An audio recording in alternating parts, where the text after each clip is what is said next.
just to introduce everyone, this is Rachel Shuman of the wonderful film 1 October we just saw. Next is Anne Collins, the editor of Joan Didion, Center Will Not Fold. And we have Nachiket Guttikar and Emily Cohen, our thesis students leading the Q&A.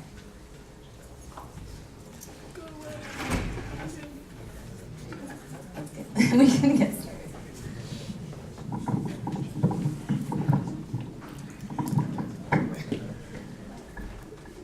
Thanks for sharing the film, and it was wonderful. We loved it actually, and the film that you edited is also fabulous. And we just want to start with some casual questions. And could you talk about how you came about this idea of 1 October, and later could you talk about how did you get the film, or how did you get the project? Okay.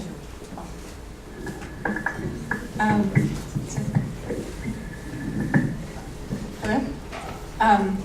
Well, actually, I got the idea for this film while I was a graduate student at SVA. I saw a film called Le Jolie May, which is by Chris Marker, and it's a documentary about Paris in May 1962, and it takes place over the course of that 1 month.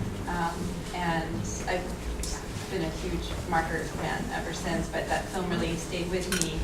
And I was living in New York and had been here about a dozen years, and I felt like it was just very quickly changing. And so I wanted to document that particular moment.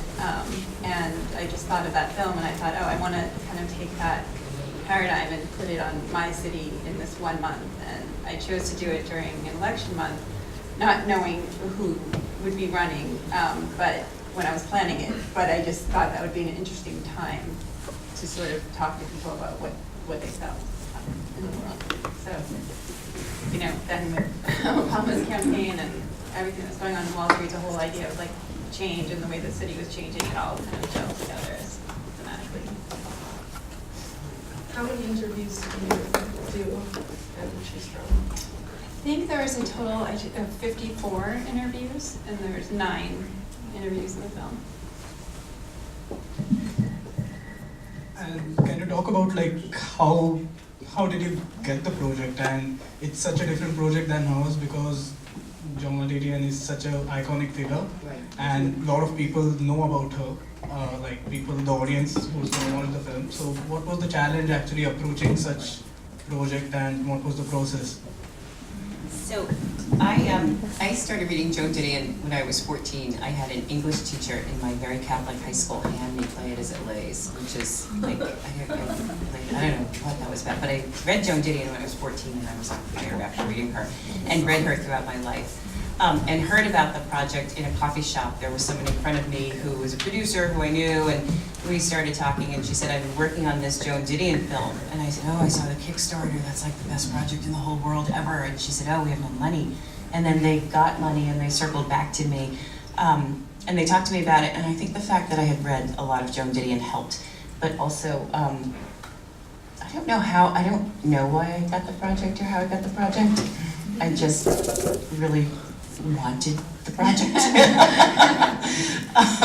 But I think probably what's the more interesting part of the question is what was challenging about the project. And I think to start with, it was challenging because the big question for me, and this might be why I got the project, was because I immediately thought, well, you have a body of work that exists as the written language, and how do you deal with that in cinematic terms without minimizing the written word, and how does the written word come into play with cinema, and what do you do with that, and what could you do with that differently? And then I started thinking, Griffin Dunn, the director, and I decided to read all of her work chronologically from, in the order that she wrote it. So we started with things she wrote when she was in her early 20s writing for Vogue, and we kind of had our own book club, and we read everything, all of her New York Review of Books political pieces, and all of her novels, and all of her, and we got a better picture of sort of her arc, her development as a writer,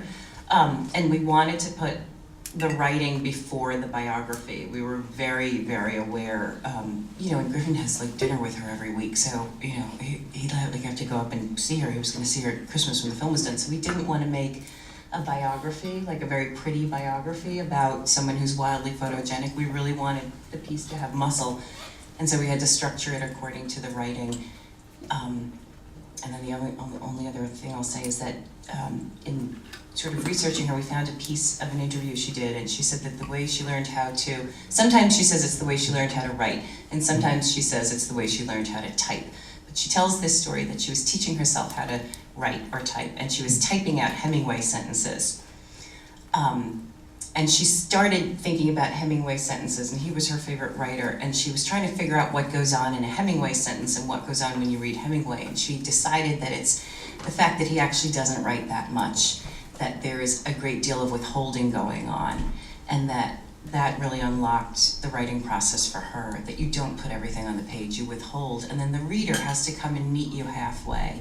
So that was the approach that we tried to take in all of the choices that we made, that we would just give you a little bit, and then we'd leap ahead and we'd leap forward, and we wouldn't make sort of the usual transitions that you find. You know, when we were reading her books, we discovered, everybody kind of knows this when you read her books, that she doesn't make transitions. She ends chapters abruptly. She, you know, hits the space bar twice a lot and just moves on. She doesn't kind of have that spoon feeding going on. So we really wanted to have that as part of the film. So those were the challenges.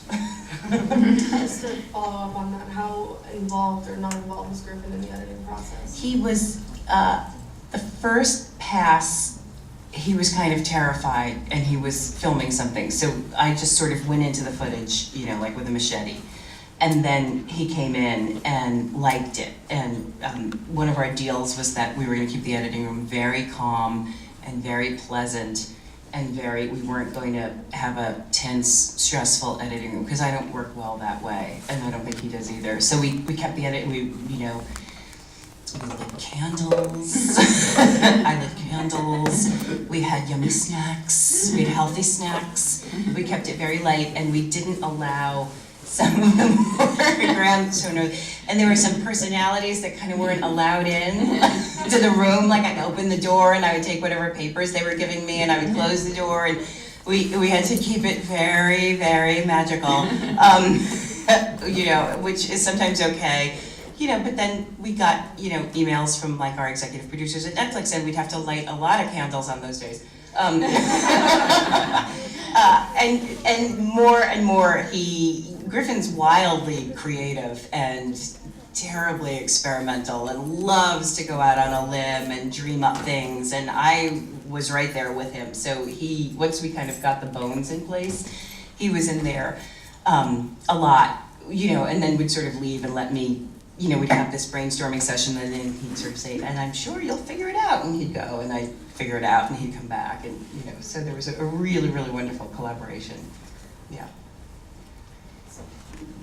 Going back to you, Yeah, sure. like your project and the film seems like such an open-ended film, right? Like in terms of you have 54 interviews. So what was the choice of selecting these 9 people, and what was the thought process behind that? Like, could you talk about that?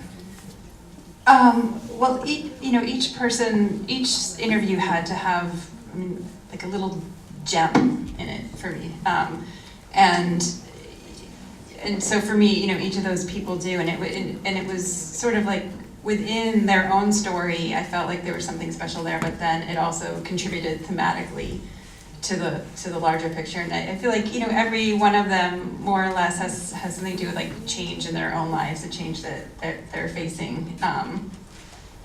So there's not a traditional narrative arc in the film, but I was using the interviews and the stories of these people to tell a story about change, about the city, about the cultural moment, and each one had to add like another layer to that story. So it had to work both, you know, with the whole and within itself too.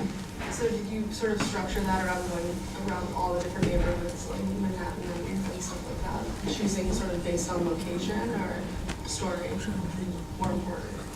In terms of what got put in the Yeah. film, what got put in the film was based on story. Yeah. It seemed like you traveled everywhere.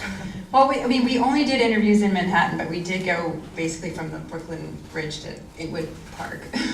So we covered a lot of ground in that way, but, you know, we chose places, I kind of went where Clay Pigeon goes. You know, I was genuinely following him making his show, and he tends to go to parks and places, you know, where there's people taking a break or just to have a minute. But, I mean, some of the locations, I did choose to go to Wall Street because, you know, that was happening. I was like, let's go down there. So it was a collaboration in that way of some locations he picked and some I did.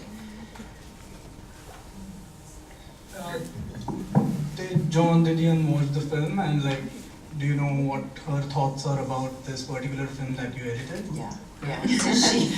So in her contract, because we're using her words, she was allowed to see, she got to see 3 cuts. So she saw my first rough cut. And it was like very scary. It was like, of course, scheduled for like the Monday after Thanksgiving. So I was like working all Thanksgiving weekend, and Joan Didion was gonna see the film, and Griffin and her niece, Annabelle Dunn, who was our producer, took the film up to her. And the plan was, I think we had like a 3-hour rough cut, you know, so the plan was that she'd watch 90 minutes of it, and then they'd have lunch, and then she'd watch the rest of it. And they had a laptop and speakers, and, you know, I think I had like another laptop like ready to go just in case, and they go uptown, and they watch, you know, like 90 minutes of it, and Griffin hits the space bar, and she hits the space bar. And he goes, do you want to stop and have lunch? And she goes, no, I love this.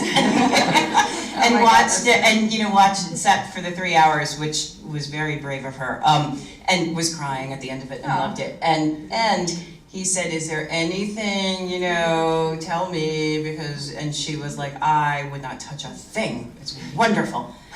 Which was great. And then she saw, you know, and then it was like, sure, she wants to see another cut, we'll send another cut up to her, she's great, you know. And then she saw 2 other cuts.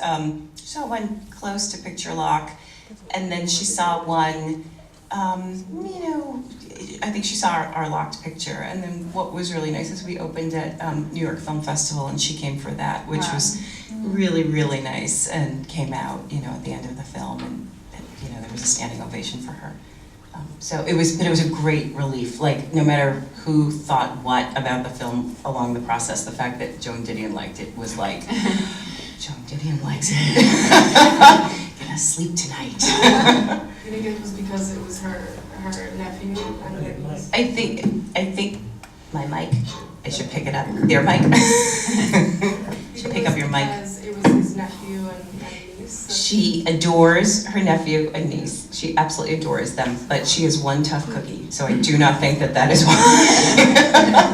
I think it was because we were really thinking as hard as we could think to be as smart as, to like approach as smart as she is. But also, she spent, for many, many years, she wrote screenplays, so she knows a lot about filmmaking, and she was on set a lot. She wrote The Panic in Needle Park, which is a really wonderful film, and, you know, she and her husband earned their living writing screenplays, so she knows a lot about filmmaking, and she knew that it was going to be tricky adapting her words. At one point, you know, we would record like a little bit of her written words, and I'd go to put it in, and I'd like take a sentence out, and I'd swap things around, and I'd kind of start using my powers, you know. And we had to tell her that, and Griffin went up to her one night for dinner and said, so, you know, Anne is, you're just kind of editing your words a little bit, and she'll, well, I should hope so. So that was fine. She was a pleasure. It was great. Because I noticed sort of at the end, then you see her speaking her own words as opposed to cutting between the interview and then Right. her voiceover. Right. Do you want to know why? Yeah. Yeah. So the way the documentary started was, you know, writers have to make videos for their publishers. So Griffin was hired by her to make a number of videos for her publishing company, and they filmed her reading, you know, like they put her in the Jane Hotel, and she was reading from her books, and she would look up and read from her book. In the very beginning of the film, she's reading from her book as well. She's reading from where it was from. So they did a series of videos, and from that, they had so much fun that at the end of, you know, when they were wrapping one day, he was like, this was so much fun. I should make a documentary about you. And she said, okay. And then he got home that night and was like, oh my God. And the project came from that. So I had that footage, and it took me a while to figure out what it was. No one talked to me about it, and I was sort of looking at it going, what am I supposed to do with this stuff? She's like looking at the camera reading. I don't know what I'm supposed to do with it. And it was months before anybody said, oh, that was from a different project we did with her. So we used it, you know what I mean? She is reading, you know. She wasn't always reading what I needed her to read, and that stuff was the problem, you know what I mean? But it was, you know, it was fun. Like on a rainy morning, I would just kind of open a bin and Joan Didion would read her book to me. And, you know. It was nice. Now, like, it was a very different experience for me when I came here, how people reacted to the camera in New York, and you were shooting with like crew. So like, what was that, like interviewing people on the street? How was that experience for you? How was that experience throughout the film? Well, you know, it's funny because this moment was right before like iPhones exploded. Like a few people had them, but not that many. And I feel like, right, it's a very different culture, you know, right now even than compared to how it was then. But you know, there still was like a proliferation of reality TV, and people are very used to being on camera. And in fact, a lot of people were like, oh, interview me, maybe it'll be next, you know. And those were kind of people who were like, what, you know, like it wasn't where Clay Pigeon wanted to go, you know. And he would just, he just kind of walks up to anyone he feels like it on the street, like, hi, will you talk to me? And he's like, I'm doing a radio show, they're making a movie, and they're gonna film, and you're gonna be on the air, and okay, and you know, and the person kind of says yes or no. And he talked about, he said he had like a higher success rate when he was out there with us, that the cameras actually gave him sort of validation, and so he got fewer rejections. And but you know, we definitely had some people who were like, no, I don't want to do it. But for the most part, almost everyone we approached said yes. And yeah. Great. And can you talk about the questions? Like, were questions something that you've thought before, or you guys discussed, or were they spontaneous? How was that process? Again, it was a combination, kind of a collaboration. And I don't know if anyone's familiar. Had anyone heard of his show beforehand? Anyone watched the Dusty Show? No.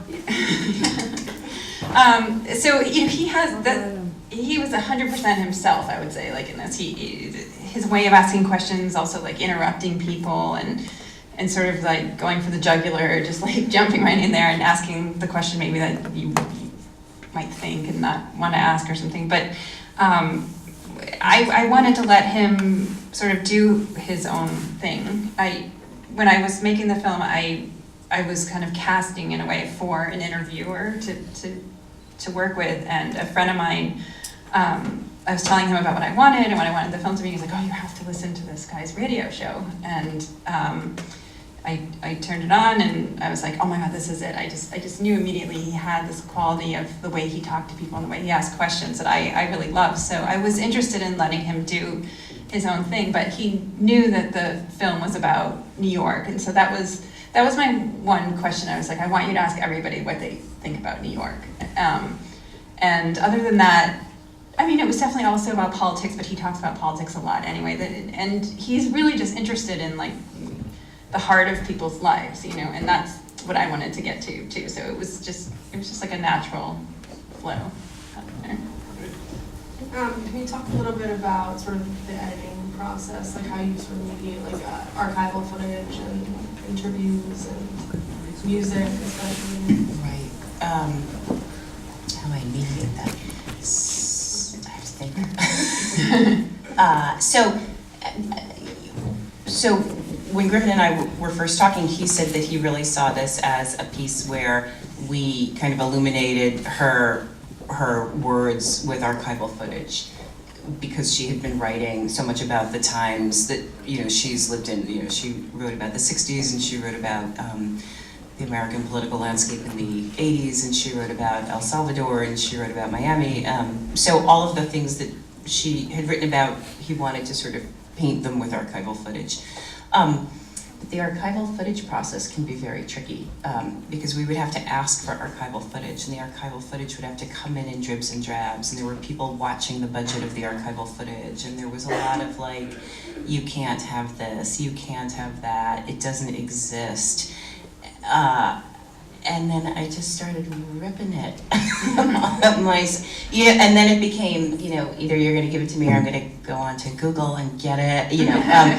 But you have to be very careful with archival because you have to pay for it, and you can't, like, just because it's on YouTube doesn't mean you can have it. You know, you have to have a paper trail. And when you're dealing, you know, with something we knew we were going to Netflix and we were hoping that we were going to festival, we had to have a really clean trail. We couldn't have anything stolen in the film. So that was sometimes a hindrance in the cutting room because I didn't have what I needed when I needed it. I would have to wait, or I'd have to find a photograph of like something, you know, and we'd all have to kind of squint and pretend that there was something good. Sometimes it takes a long time to find the archival or to actually get the footage given to you when you're, you know, going through the right trails. Sometimes we were using archival footage and we weren't sure if we were going to be allowed to use it.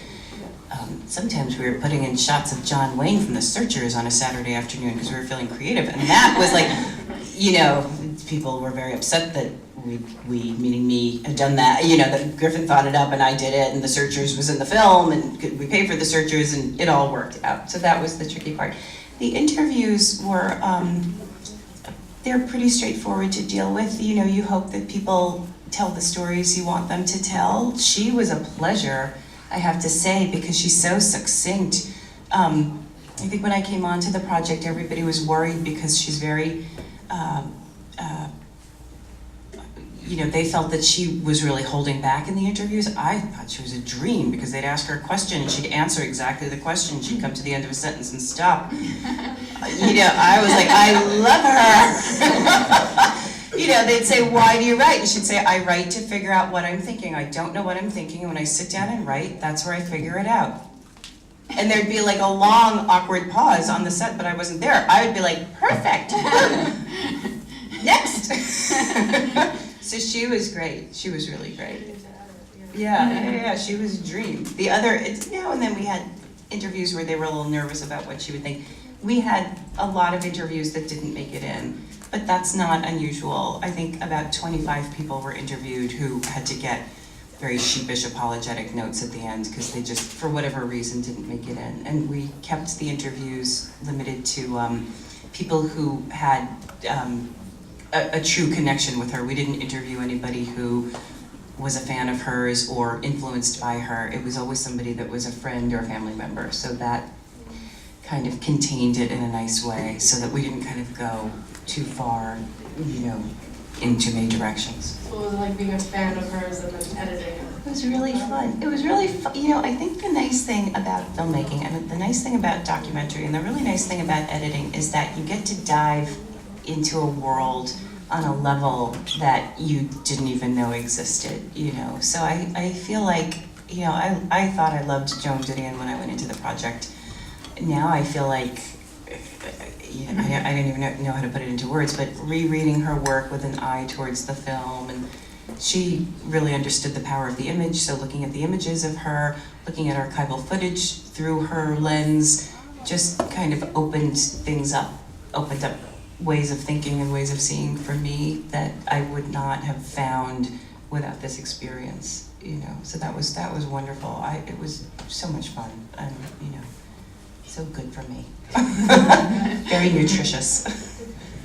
So you graduated from the same program, right? Yes, I Like, did. Yeah. Yes. So, like, what was it like immediately after you graduate and till you're here? Like now you're quite successful. Like, could you talk about this journey and your experience at SBA also? Yeah. Sure. Well, I came into the program as a photography student. Maybe most people do, and then they switch. But for me, I was working on a photo project, and I kind of was making a lot of books, and I was always putting writing with it. And then because the department is integrated in the way that it is, and there were a lot of people around me making films, and I remember I was seeing the thesis students like all night editing in the corner and like and playing things over and over and over, and I just got kind of like fascinated with it. And then I decided I was photographing people, and I decided to just interview them for this, because I was going to put words, with it. And then as soon as I like sat down and started filming and interviewing, I was like, oh my god, wait, it's pictures and words all at once. It's the simplest thing, but I was like, this is what I've been waiting for my whole life. And I just never went back in a way. I was like, this is what I want to do. And it just was like a magical discovery for me. There was some way that photography wasn't fulfilling, not that I don't like photography, I love photography. It is, I loved it, it's what got me here, but putting the words and pictures together was what, really was magical for me, and I feel like that happened here. And then particularly I fell in love with editing. I make a living as an editor also. And I don't know, I learned a lot about editing here and studied with Graham. Learned quite a lot in his class, and also watching films, in his class and Amy Taubin's class, if she's still teaching here. So I feel like it was that too, seeing the history of documentary film, I just really fell in love with a kind of experimental style of documentary filmmaking, and I kind of couldn't get enough of it. But as soon as I graduated, I was also like, oh, I have to make a living, how am I going to do that? And editing just felt like the most logical, it was just what I loved, and for me, editing has always felt very creative, so it really satisfies me as like an artistic person in the world at this, but while being able to be practical and make a living. So I got lucky right when I graduated. I got an assistant editing job on a film that I kind of worked up to finally be co-editor on. It was a 2-year project, and the editor left, and I ended up taking over. So it was just like, fate in a way. And then from there, I just was like, I'm an editor, and that's what I started pursuing. But I did have these ambitions also as a director, as an artist, and it's just been a juggle to do it all. And the time came when I was like, all right, I really, I had this idea for my film when I graduated, and it took me, I graduated in 2004, and I shot this in 2008, and I had been thinking about it over those years, and I was like, okay, the election's coming, I'm gonna do it this year, I really wanna do it. And so I set the time aside and shot the film. And then in the process of editing it, I did work on it sort of right away afterwards, but I recognized that it was more of a time capsule than like a of the moment like news piece about like reporting. And I felt like I really needed some distance with it, and it was also for me like an essay film, and it just took time for it to build inside of me. And then it was just like a combination of like putting it down, working as an editor, having a life in my head. But then I finally came back to it. So I guess that all is to say is that it's been a balance of focusing on one aspect of the practical side of making a living while still then being able to set aside time. So I spent like mostly 2016 editing this film and stopped editing for other people. And now I'm just getting this out in the world. And honestly, I'm really looking forward now to going back to being an editor for a little while, because I feel like, I'm really happy doing that too. So. Great, and like in terms of having so many interviews and other things, like as a filmmaker and editor, like it means something different to you, right? Like what does those interviews and the content, like you have so much information now, like what does that mean to you? Like you have 54 interviews, and what does that mean to you? What does the film mean to me? Or like the interviews, like the content that has been said, like how it's been delivered. Maybe like approaching it now, Yeah. as opposed to right after you shot it. It's funny when I think about the 54 interviews, I don't even remember what this, at some point those people ended on the cutting room floor, and it's like, they're all, were experiences I had, and I do remember some of them, but it's become this thing for so long that it's hard to think of now what is left out of this. So these people, I love these people. I've spent a lot of time with them. I love them all. They're like, I feel like I've had relationships with them, and it's all. I mean, yeah, there's no separation there. I mean, and to that degree, I loved editing the film. That was my favorite part of making the film. But I did work with a consulting editor, and then showed it to so many people to get feedback, because I felt like as director and editor, I really needed that other voice, because normally as editor, in that role, I'm working with a director, and you're sometimes fighting, sometimes like in love with the same thing, or and I love that relationship and that back and forth. And I feel like that's what makes films really good is that dialogue, and it was really hard just talking to myself about it. And there certainly got to be places where I was just stuck. I was like, I cannot see this any differently anymore. And so I consulted with people. I definitely relied a lot on consulting editors and test screenings and other people coming in and helping me shape it. Do you think it helped to have that distance though from when you first shot it? Like, do you think you would have approached it? Totally. Yeah, I couldn't see the film when I first shot it. I couldn't see it. I didn't know what it wanted to be. I mean, actually, I was reading Goodbye to All That when I was working on it, and it was a feeling that I had about New York in reading that essay. And I have always loved Joan Didion, and she really was like this. Even though it's not the same kind of essay, but there was some relationship of thinking about this as an essay film. And I didn't know what it was, and then when I picked it up again and having that distance, I was able to see it so much clearer. So yeah, for me, I did need that distance. And I mean, and also like historically, I just felt like it was just going to be more interesting to look back at that moment from because the film is about change, and so you can't see change so closely, right? Like you're experiencing it, but you don't know what it is, and so in that way too, I felt like for the world needed distance from that moment that we had all experienced. Do you ever have these sort of eerie moments where people were making these predictions that are now sort of coming true? Yeah, I mean, when for me, there's a lot of foreshadowing. I mean, of course, you can read it that, now that you're in the future, you're like, oh yeah, it was all, laid out back then. But when Stacy, the woman in Harlem, talks about Obama being killed, assassinated, I was like, well, of course, thank God he wasn't. But I feel like this moment is literally a metaphorical assassination of him, of like killing every policy ever made and everything. So I feel like there is like a death there with him, and her talking about there's going to be another revolution, and I feel like Black Lives Matter and a lot of stuff that's been happening.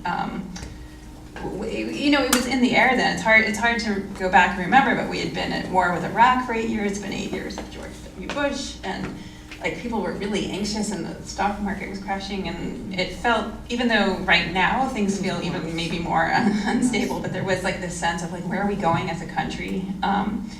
And obviously there was that hope in Obama. I mean, so. Yeah, it's like your film is sort of archival footage, but not, so it was really interesting. Like in terms of like working on something which is very personal, for the family, how was that actually? Because Emily is also working on something which is very personal, and but she's editing it, and directing it. So was it easier for you not being like actually that close to the family? I think, let me see. I mean, I think what was nice about being an editor with someone who was making a personal film is that I could kind of keep my eye on the narrative, on how things were moving forward. And there were moments where there were versions where we went deeper into like her husband's family, her husband's family tree, and I could sort of say, this could be a little shorter, that kind of thing. But I have to say, I was working with a director who is a very, very strong filmmaker, and this was not, this was someone who had made a number of films, or had produced a number of films, and directed a number of films, and acted in a number of films, and who, I don't know if this will mean anything to you, but you know, he knew the editors that I had worked under when I was learning how to edit. And he said, yeah, the first editor that I worked with was Dee Allen. And I was like, oh my God. You know, so he really knew it. You know, and then he was like, and then when we produced that, you know, After Hours with Marty, I'd be in the cutting room a lot with Thelma Schumacher and Marty, you know, so I was like, all right, so you know, like Charlotte's wearing pales in comparison to, you know, I mean, so I was working with someone who, even though it was a personal film, just had like that thing in his body where he knew the ups and downs and knew when to not be in the cutting room and knew when to come in with fresh eyes and knew when to really stay in the cutting room with me, and so that was okay. I had to, I mean, her life is very sad and that family's life is very sad, so I think I had to, more than not be influenced by the family story, I actually had to kind of immerse myself in the family story a little bit, you know, and I cried many days working on that film, and I don't think I was alone. But, you know, we also laughed, like, wild cackling. People would kind of open the door to see if we were killing each other because we were just, you know, laughing so much on it. So I think it was fine. But I think it's hard to make your own story because, you know, and I saw that on this one because you're like, you know, if you put your voice in it or something like that, it's hard, but you just have to trust. I think you have to give yourself over to the story that you're telling, or I'm using the word story, it doesn't have to be a story, but the thing that you're making, you have to give yourself over to that. And then the cringy things about doing something personal or using the first person kind of fall away in service of your vision, you know, so. Do you feel like you gave sort of a lot more when you're editing and then you have to pull back a little bit and sort of and keep some things private?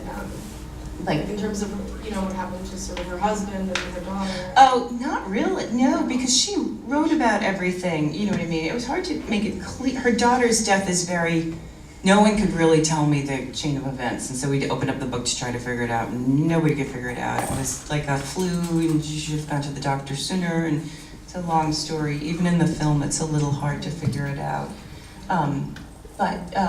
So we had to kind of make that really clear. You know, but we were using her words mostly to tell her story, so there wasn't a lot of hiding or pulling back, you know what I mean? There was just a little keeping things clean, you know, so that they were managed, so that you could understand what was going on, and you know, kind of keeping things moving, I guess. Yeah, we're gonna open it up to the audience. If anybody has any questions. How did you I know you talked about listening to Clay Pigeon's show. Did you just approach him? How did you get hooked up with him?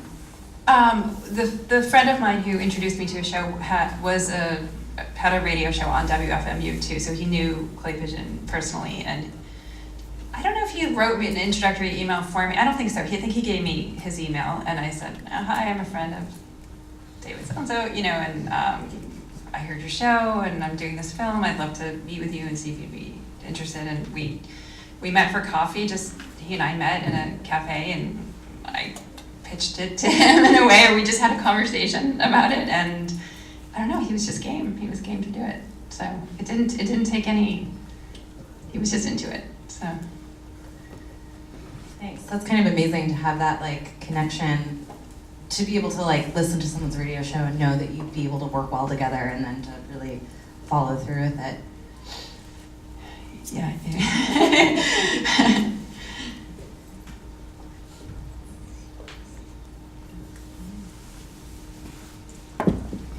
There we go. So one of my favorite things about the film is your use of animals. There are so many good close-ups of animals doing things, and I wondered if you could talk a little bit about your relationships to animals in New York. Yeah. I'm so glad you asked that question. Well, I was thinking about New York as an ecosystem, in a way for humans, as like this is our habitat, and what makes a healthy, thriving, diverse habitat, like what contributes to an ecosystem thriving, and you know, which in many cases is diversity. And I felt like, you know, our habitat that was feeding the success of the city, in my eyes, what I viewed it as was diminishing, and I worried about like the health of its habitat. And And I thought of like the animal world as that's the way you normally think of a healthy habitat, but and I was just so curious about these creatures the animals that we live with in this community, and they're also part of our habitat here. So it was both to show kind of a metaphor for what a habitat is, and then to parallel like, there is like a whole other side of creature roaming around these streets sharing it with you. So it was kind of both.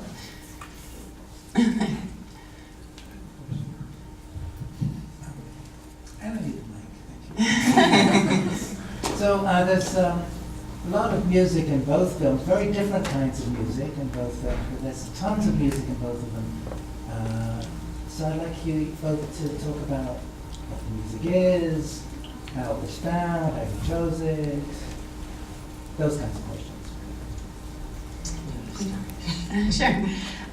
Well, the whole score of mine is an original composition by Paul Brill, who is incredibly talented in my opinion.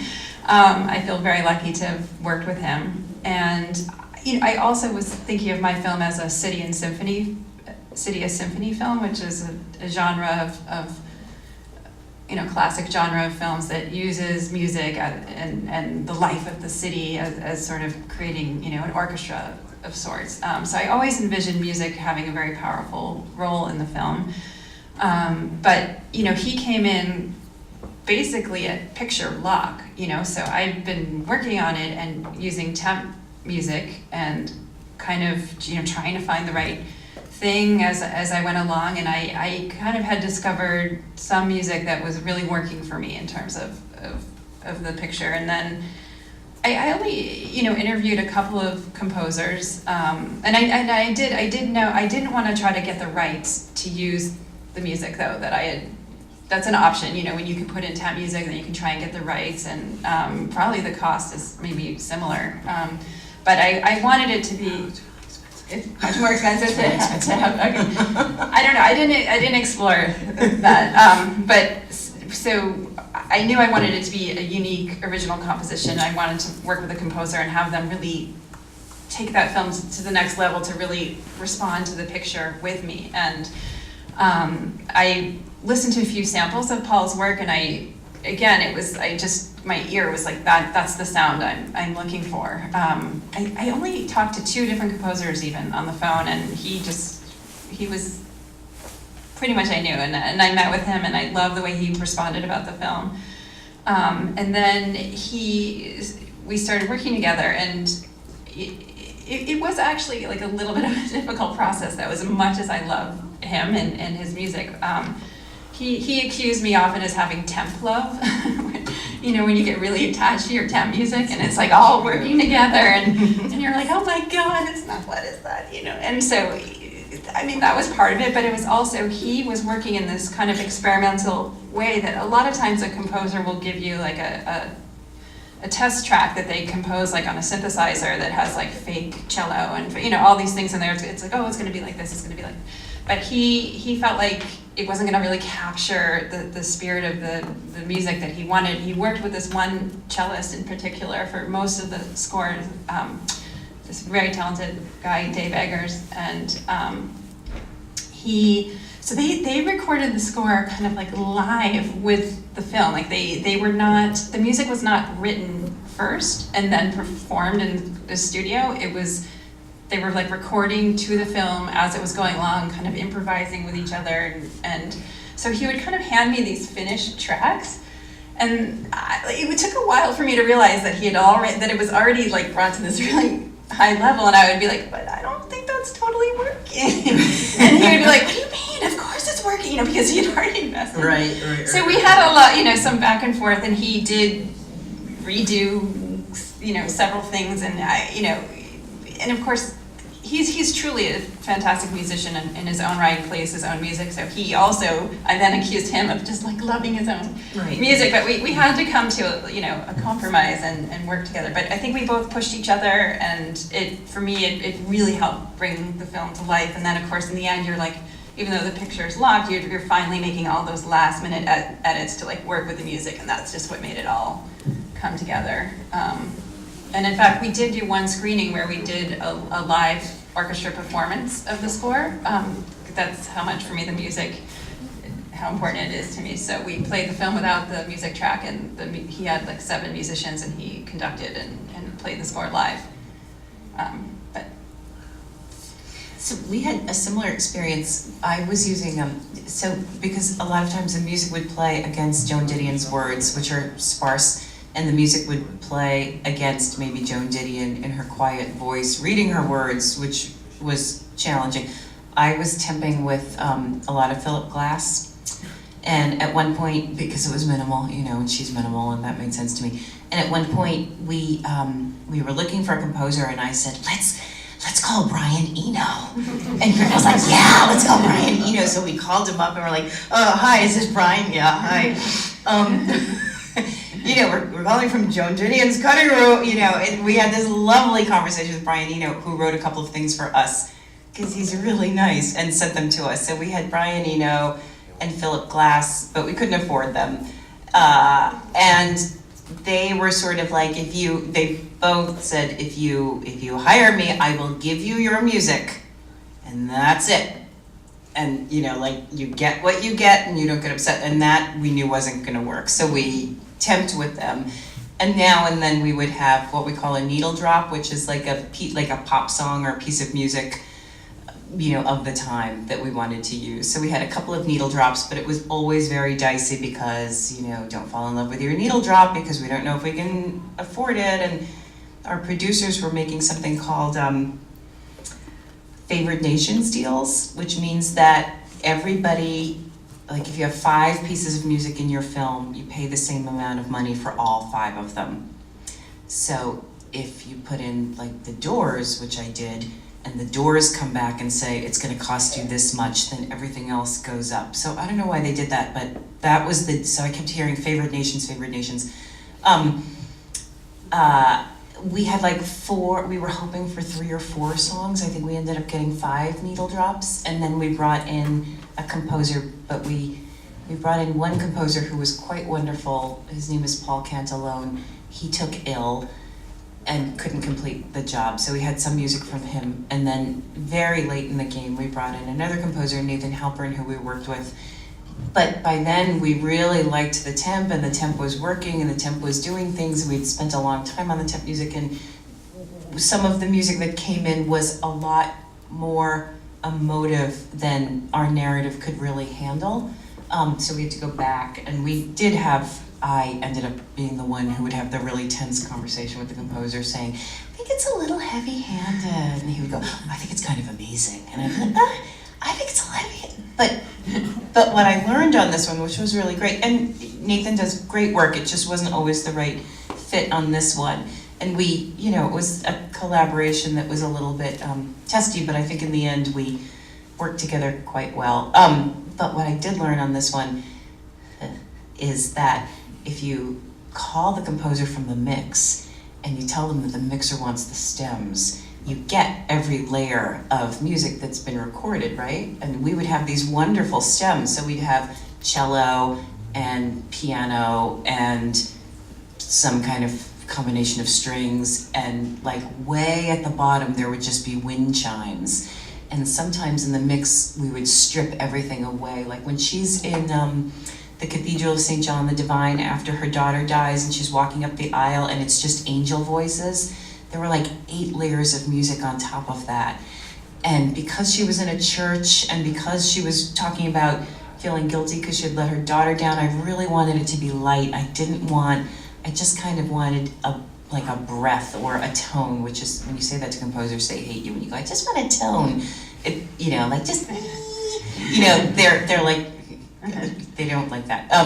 But in the mix, I had this great mixer, Martin Zembor, who used to be a music mixer for Philip Glass. And he could, we were moving and massaging and stripping things and finding wonderful things that Nathan, our composer, had made for us. They were just kind of densely packed. So we actually had a wonderful time in the mix because it was almost like too much food on the table, but if you just put a little bit on your plate, it's just right. It was like that kind of feeling. So that's our music story. And then the composer, and then the producer would come in the door every now and then and go, I I got Sandusky, it's $40,000 aside, but I found some money, and we'd be like, yay! And then the final fun piece of thing in the music is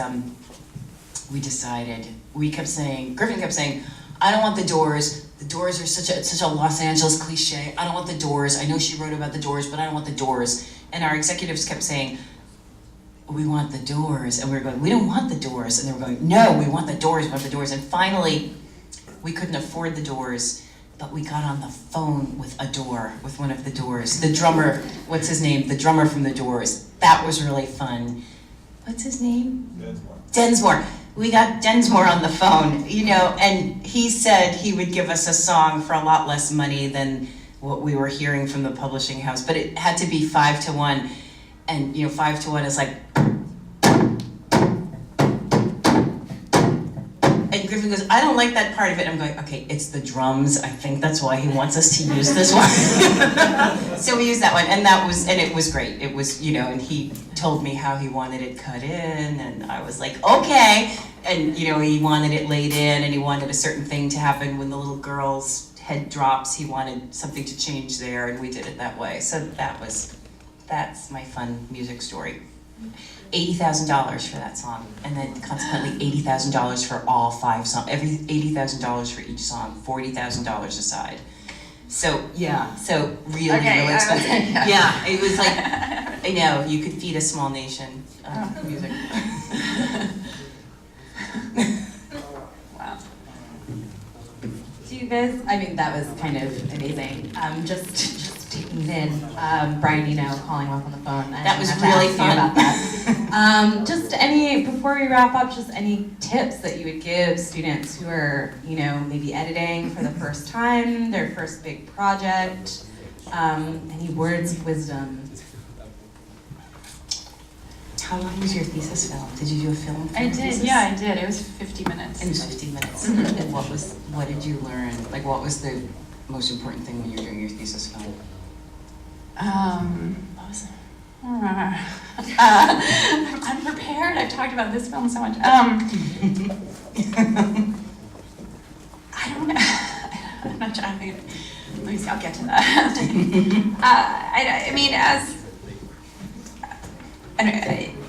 I talked a little bit about being at SVA and making that switch from photography to video, and it's coming to me like these very cliche things of like take it all in, so get everything out of it that you can. Because it was just a very valuable time, and I think it's a very special department having like a more. We were talking about this before we came in, a more experimental approach to documentary and to filmmaking, because there's a lot of like kind of sometimes like a formula in a way that gets propagated and that's what gets funded, and that's kind of I feel like I love those films too, like there's value there, but I think being in a department that is more experimental, that was what the most valuable thing to me was. I just don't know where else I would have discovered Stan Brakhage and all these people who even when I work on more traditional work, that work always informs what I'm doing. And I feel like that was such a gift. So I think that's a great thing about this department to have that perspective, because there's not a lot of other places that validate going down that road and spending hours with that that material, and so I'll always appreciate that. But then I don't know how to answer the thesis. All my mistakes are in there. It was a great process making that thesis film. I learned so much. I loved doing it. It made me fall in love with editing, and I don't know. I can't think of like one takeaway I learned from him. I think for thesis films, what I noticed mostly is that we're so in love with the image for good reason, right? And we could all talk about the image and the power of the image and why we love the image. And I often find that sound is neglected in student work and in thesis work, and because unless you're making a silent film, but we're in the age of soundies now, I believe, right? So I think sometimes the possibilities of sound are ignored, or you're cutting for image and you're just kind of cutting straight across, you know, you're just sort of using the sound that came out of the camera when the image came out of the camera. And I think really thinking about sound and playing with sound, whether it's doing something very bold with your sound or just very nuanced with your sound, but really letting go of the idea that the sound that matches the picture is supposed to be on your timeline would kind of open up a whole new realm of possibilities for you. And that's something I always, you know, encourage students to think about. And then the other thing that I find very, very helpful is just knowing the process. And Graham can tell you what the process is. I'll happily tell you what the process is, but like watching all your footage, selecting your footage, making a long assembly, watching the assembly all the way through, maybe watching it through with somebody else in the room because that changes how it feels, working from there, keeping an eye on your vision, you know, what's your vision and where are you and how are your materials going to get you there? How does the vision change? What does the footage want to become that might be different from what you anticipated? But I think following through the process kind of keeps you in that, in a nice, safe way so that you can then kind of, you know, jump off a cliff or do something different or really push yourself. So. Thank you. Thank you, everyone.